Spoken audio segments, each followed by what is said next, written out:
This is Immigrants Making an Impact, the podcast. Today we have Kiyosar, and he's joining us from Serbia.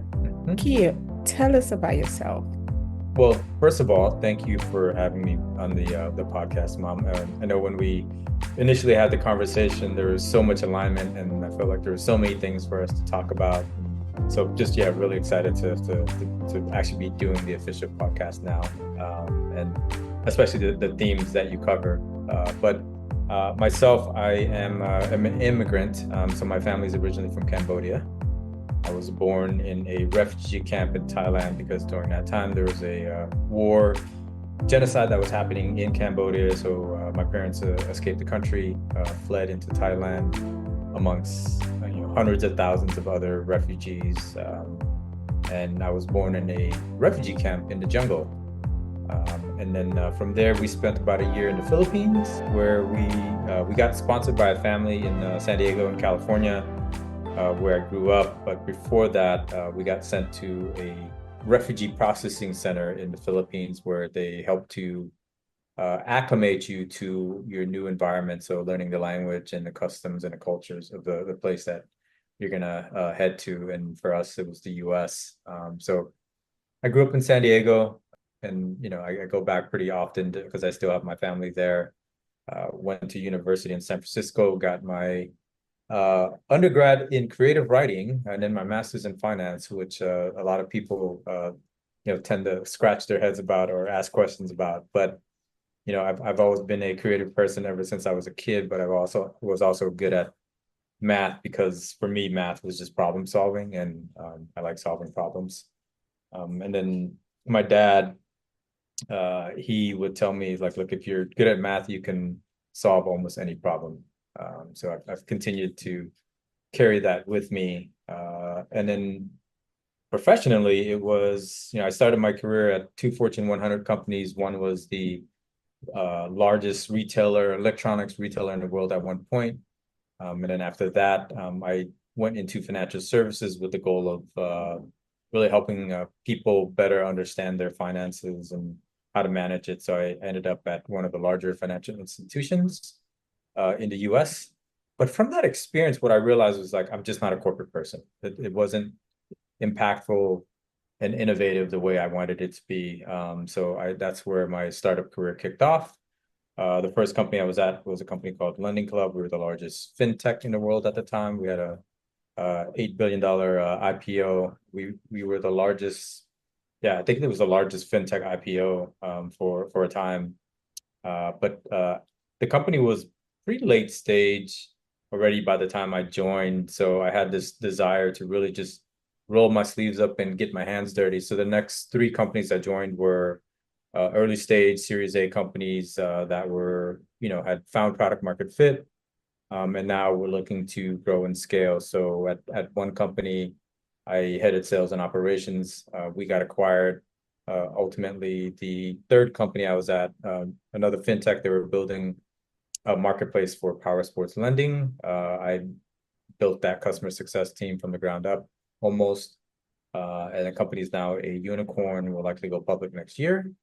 And then, the last tech company I was at, I was the chief revenue officer. We did enough revenue over a 2-year period to raise a $40 million, $25 million Series B. And then I left because, again, I was seeking impact. So, between a decade plus of working at startups and just the energy it takes to do that, and then having a personal tragedy happen that time, I thought it was a good time to take a step back.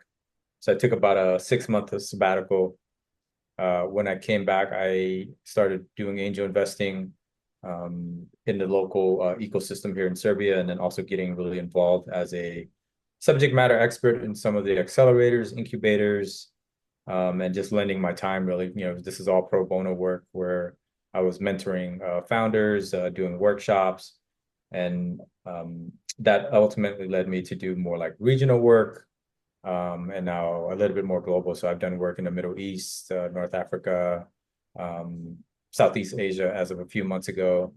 And really the aim is to enable these markets to grow beyond their constraints.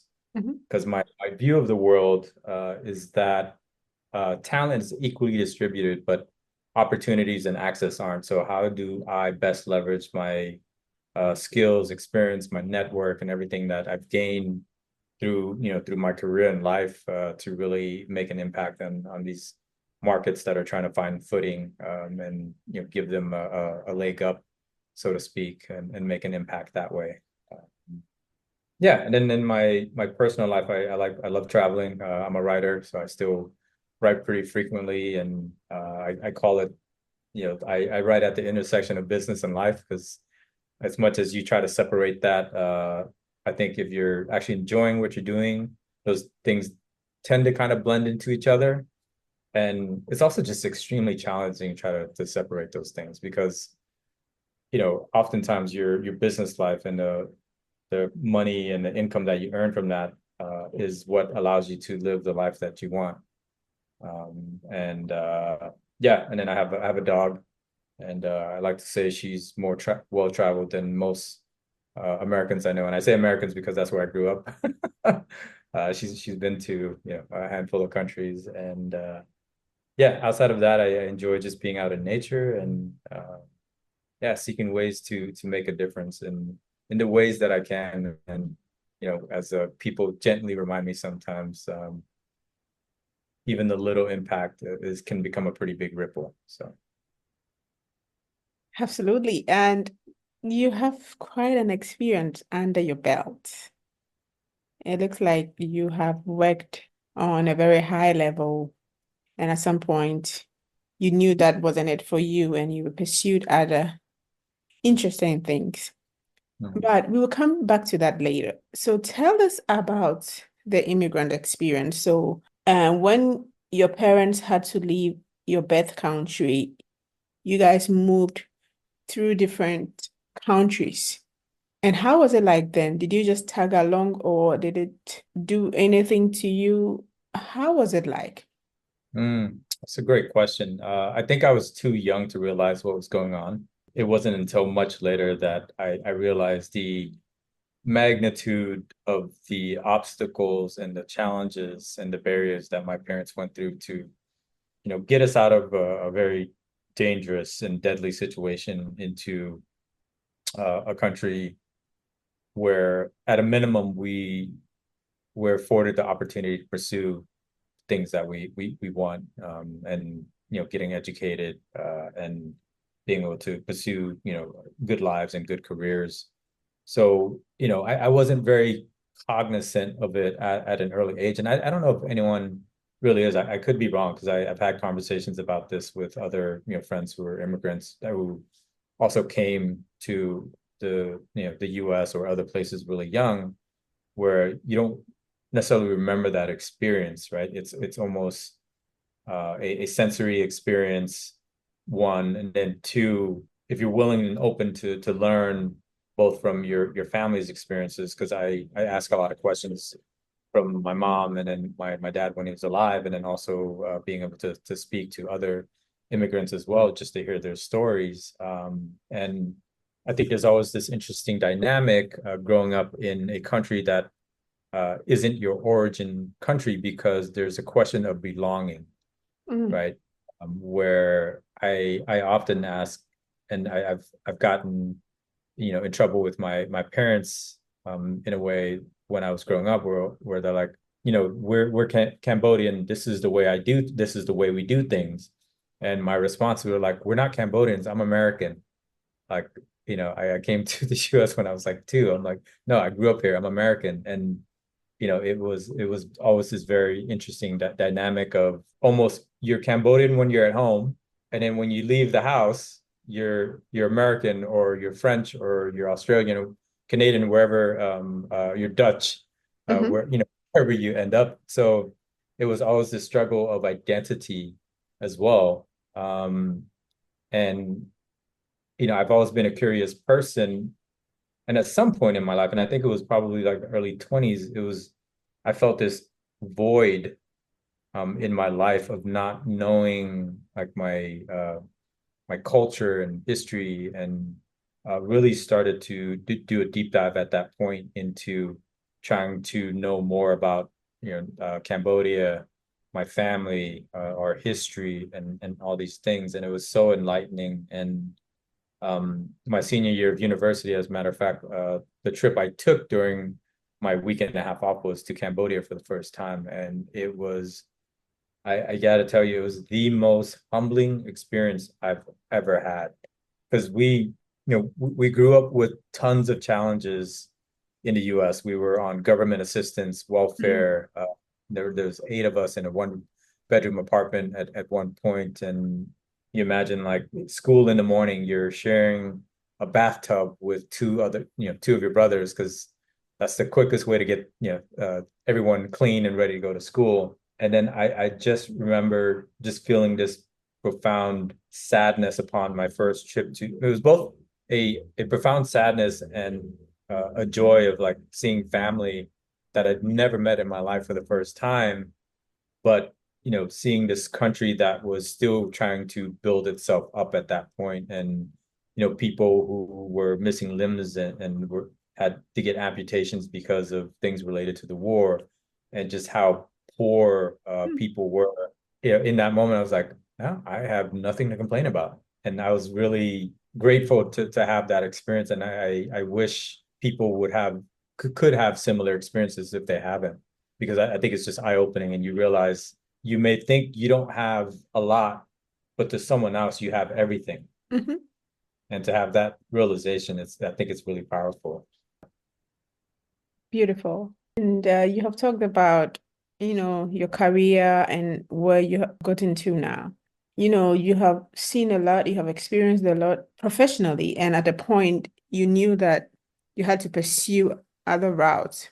So, talking to immigrants in general, a lot of immigrants live in survival mode. I mean, based on my experience talking with diverse immigrants across the globe, so that they are not able to, sometimes even explore what they really want to do or what lights up their heart. They just have to do what they have to do to survive.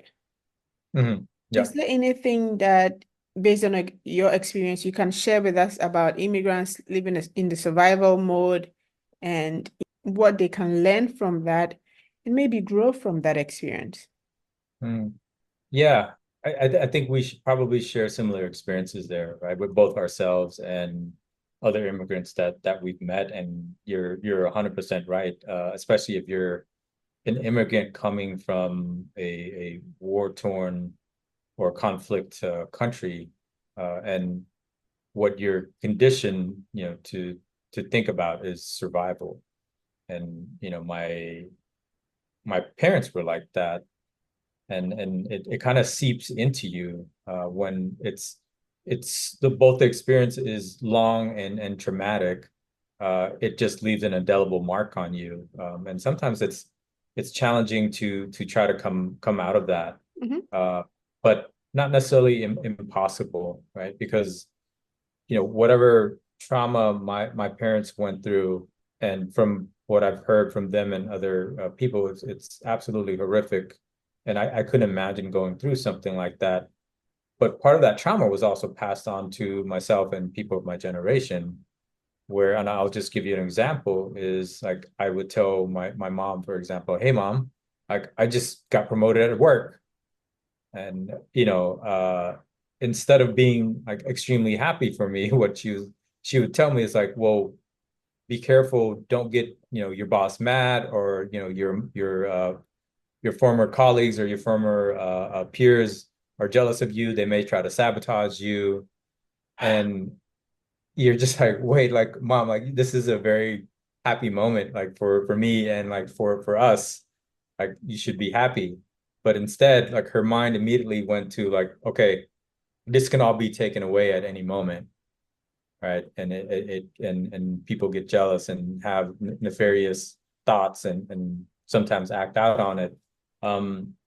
So for her, it took a long time to come out of that, and I can't step in her shoes and try to say what it was for her to be able to evolve, because it took such a long time, and I don't know what the trigger was. But I can talk through my experience and some of the other call it generation 1.5 that I've spoken with. And what we've tended to focus on is everyone, including us, will have negative experiences, right? But what's the lesson and the opportunity in that, right? And for myself personally, for example, I'm like, yes, we grew up really poor.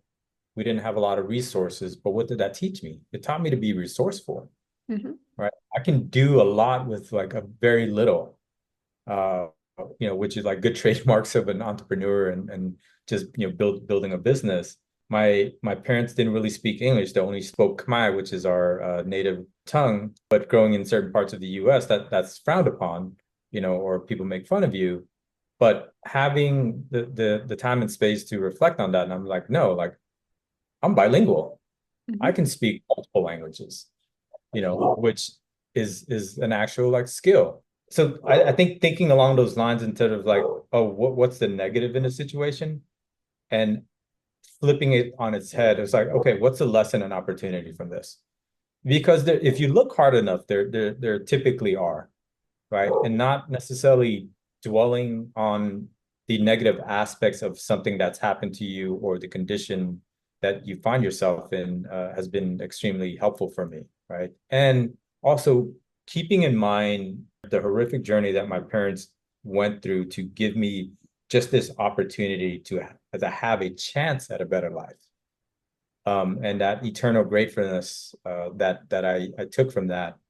So that really helped me sort through, because I did go through that journey myself where, everything was about survivability and just making enough instead of thinking the world as an abundant place, which it really is if we think about it, right?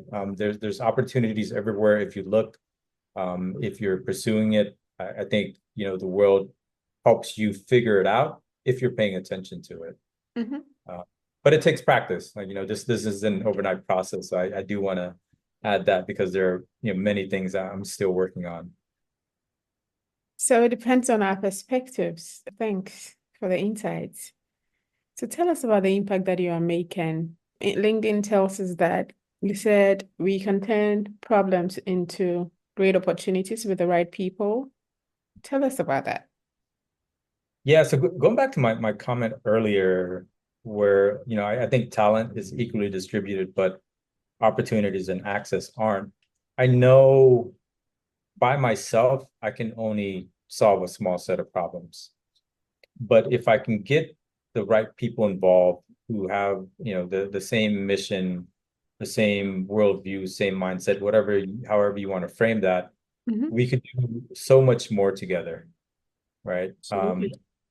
And then it becomes more a case of being able to communicate how you want to change the world and putting that signal out there and seeing who is along for the mission. Mm-hmm. Then you can start building more concrete plans to actually put things into motion. So I'll talk through some of the things I'm currently involved in. As I mentioned, I work a lot with emerging market ecosystems to build their innovation capabilities, because I think, one of the biggest levers an emerging emerging economy can have is building their digital economy, Mm-hmm. instead Mm-hmm. of focusing necessarily on the natural resources, because in emerging markets, those tend to be, you know, for lack of a better term, sucked up by bigger powers. And I'll just leave it there. Um, I get so it. if we can focus on, innovation and building and utilizing and leveraging technology to build a digital economy and digital businesses, I think that's where we could start to see advancement, for not just the entrepreneurs themselves, but at large in their society, in their local society and country. And I've seen this over and over again. So, there's a few things. Like I work with several ecosystems, typically as a mentor. I'll go in and do workshops for different several programs, and they cover really three main topics. One is investment readiness. So if you're emerging market entrepreneur, how to raise capital, finding the right investors, knowing what to look for when you're negotiating with investors, because it's not something we're taught. Mm-hmm. It's such a critical gap when you're trying to build and grow and scale your business. The second one typically covers product pricing. So a lot of entrepreneurs I meet, they don't know what to charge for, and understanding like the price versus the value that they offer, whether it's a tech business or just a small medium enterprise, or a services business. A lot of people struggle with that. So I do a workshop on that just to give one a better understanding of fundamentals around pricing, going through real life examples, and then also actually working through some live examples. That's typically part of the workshop. And then I would say the third thing is really how to grow and scale a business. And it's one of those things that I typically say it's simple but not easy. Mm. And I'm a career operator, so what I tend to do is I'll go into a company and just put structures in place that allow a company to grow and scale efficiently. And that's the part that I'm trying to do for a lot of these ecosystems and programs that I work with, because a lot of them are, they're impacted by conflict, they're impacted by immigration. And I think if you can get the diaspora active in giving back to their home countries, it's going to really galvanize the ecosystems in those countries and continue to move it forward.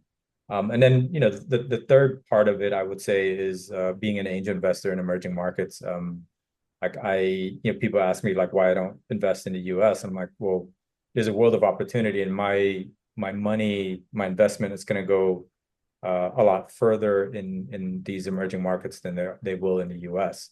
And that's where I choose to make an impact. And then I guess the last part, because you brought it up, is I just try to get people involved. And because I've been fortunate enough to grow this really strong network over the years, so I tend to know who to bring into different projects, and be able to kind of connect the dots for people and build those bridges. Sometimes it's not necessarily me being involved in the actual project. It's just connecting people who I think would be really good to work together. And I've done that several times and continue to do that. And so that's the way I try to drive impact.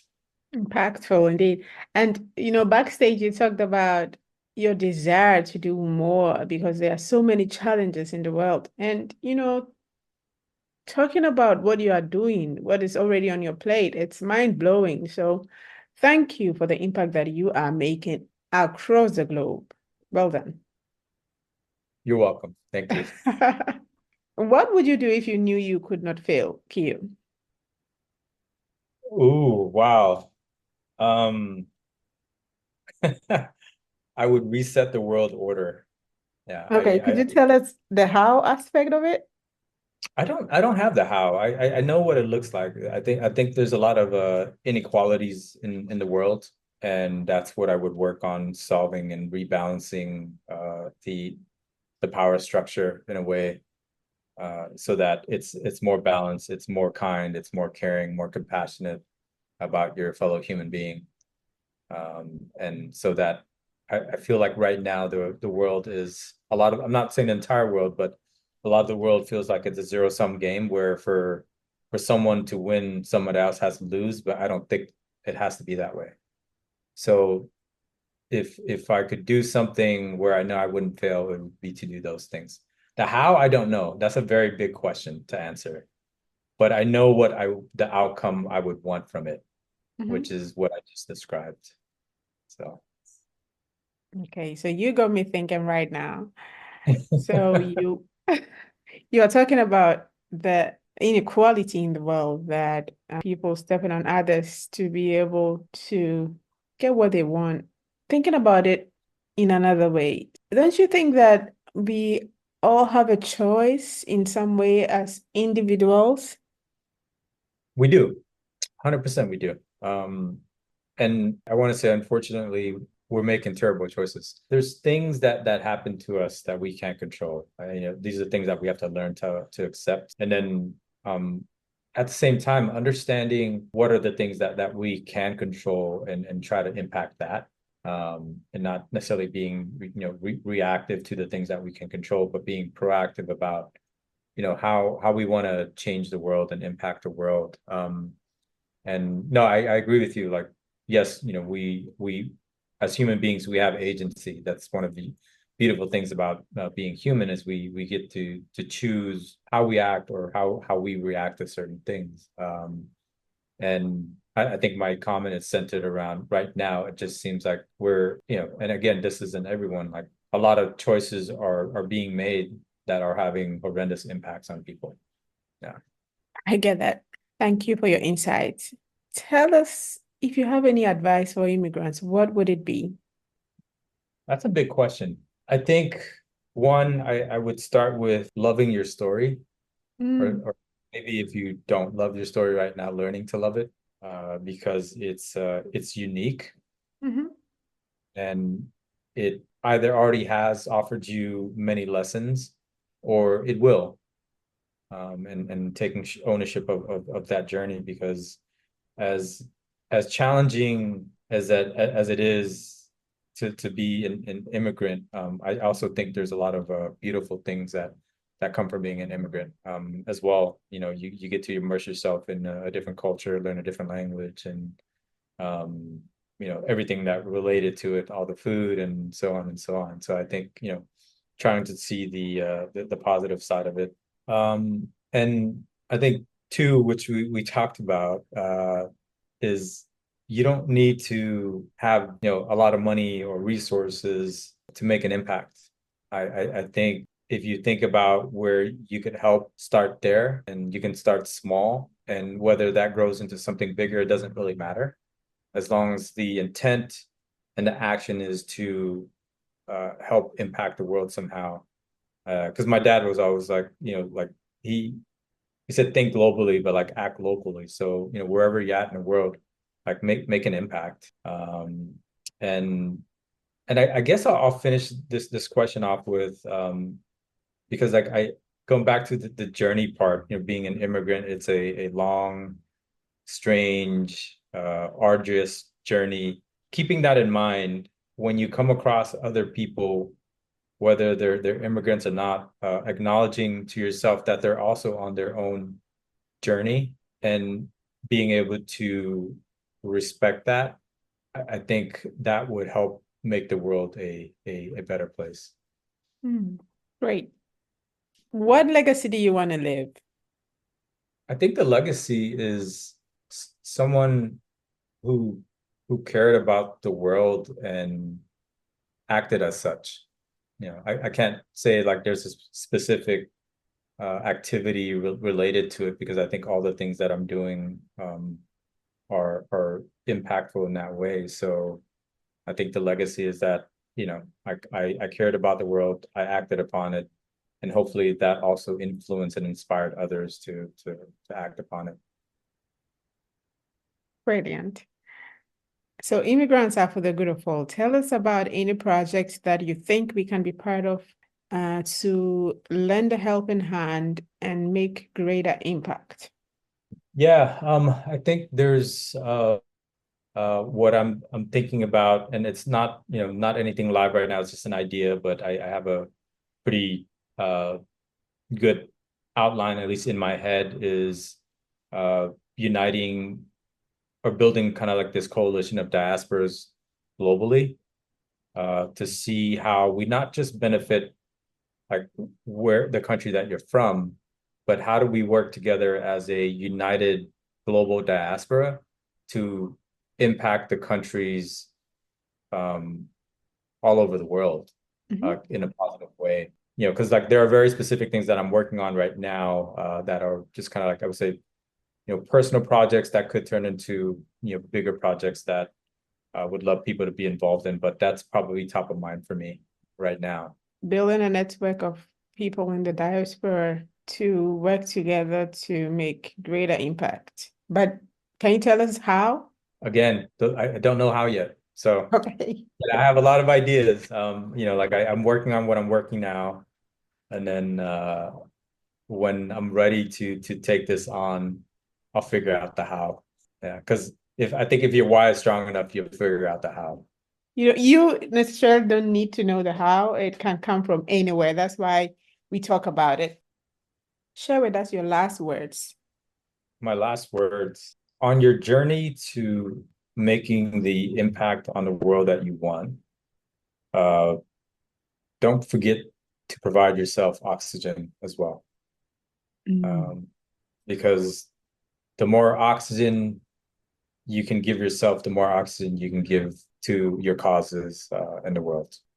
That is really deep. We needed that as a community. You told us that you write a lot. Yes. Where can we read about your stories and all that you write about? Yeah, my two main platforms right now are Medium. Mhm. So I write on Medium. If you just search Keosar on Medium, you'll find me. I think I'm probably the only one.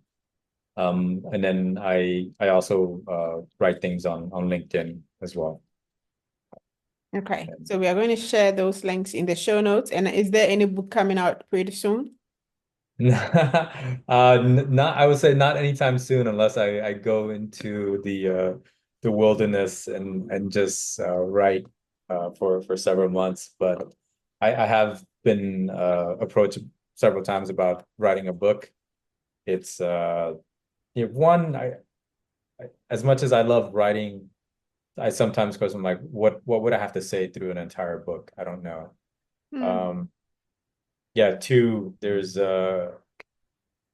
quite a bit to do right now. So I would love to, and I think I will, but nothing imminent. Okay, that's fine. So finally, Keo, please complete the sentence for us. Immigrants are. You surprised me with that one. Yeah, resilient. I don't. Yeah, yeah. Okay, thank you so much for coming on the podcast, sharing with us your experiences, your journey, the impact that you are making. I would say that we are cheering you on. Keep going. You have shared awesome nuggets and wisdom, and we are glad that you came.